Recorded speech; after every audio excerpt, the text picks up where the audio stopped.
Hi, my name is Matt Lamers, and today I will be exploring the myth that many Americans, and not just Americans, many couples in the world believe to be true.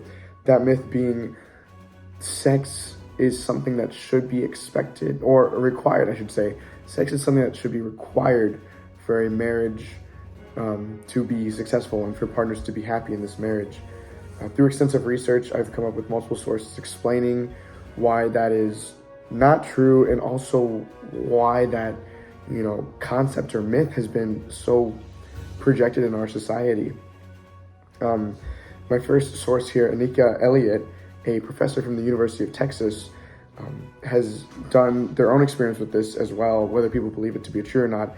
They had 62 in-depth interviews with married couples, both involving man and women, and found that most of them do believe this to be true, and that their partners expect sex to be a occurring thing in their marriage.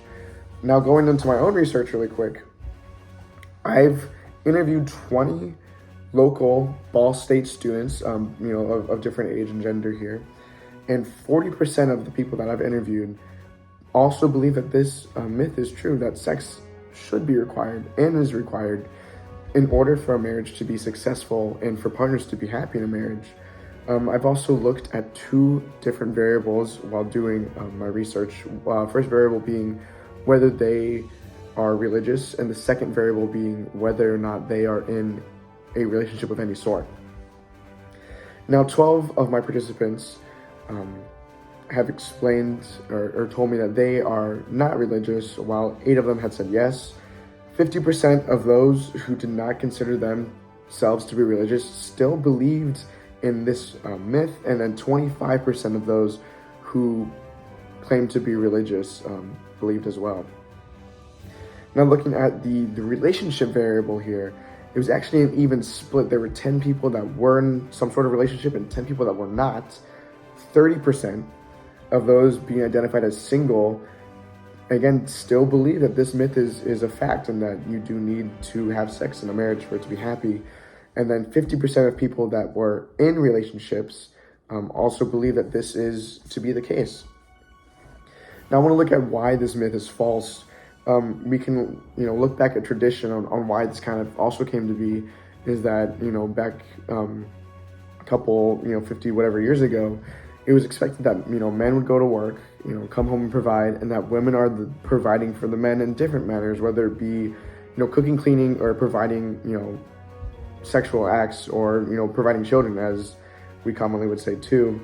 And then you can kind of look into the movement of equality where, women started to no longer want to be identified as objects and be just this, quote unquote, sex doll of some sorts, where, they're just willing to put up with it because that's what they're supposed to do in this marriage.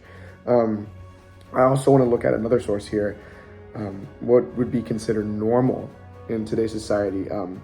Dr. Robert Epstein of San Diego did other, various experiments and interviews of his own, he found that 10 to 20% of people in 2011 here, have came out and said that their marriage is considered sexless, and that can equal to about 40 million people.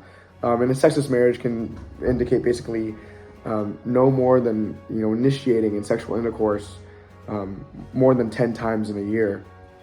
And the people that he interviewed expressed themselves to be still suitably happy with their marriage, and that sex isn't something that was required for them to be happy, which leads me to another point that I have, another source that I have as well. Kim Kowalski from the New York Times is part of the LGBTQ community as asexual, and they wrote an article about the different sort of diverse love that is in this world today, and that, again, sex isn't something that is required for marriages and couples to be happy and for it to be successful.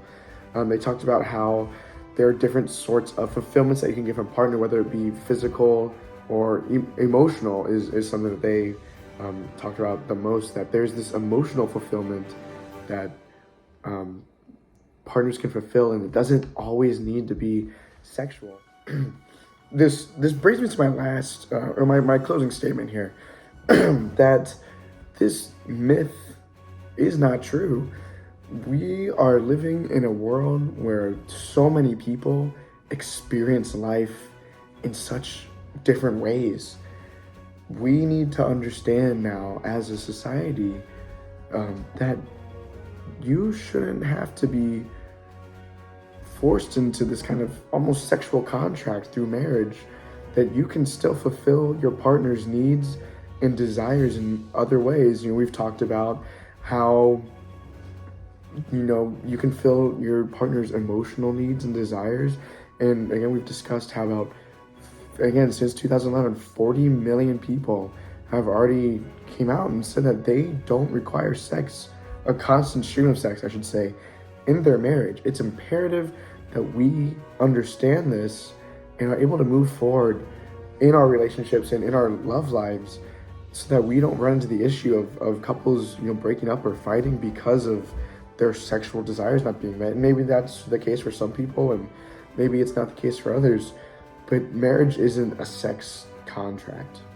And that's something that we need to understand. And that's something that we need to push, that idea that you should not be trapped in any marriage, which again, it explains why this myth is in fact false. And that's all I have for you today. Thank you for watching.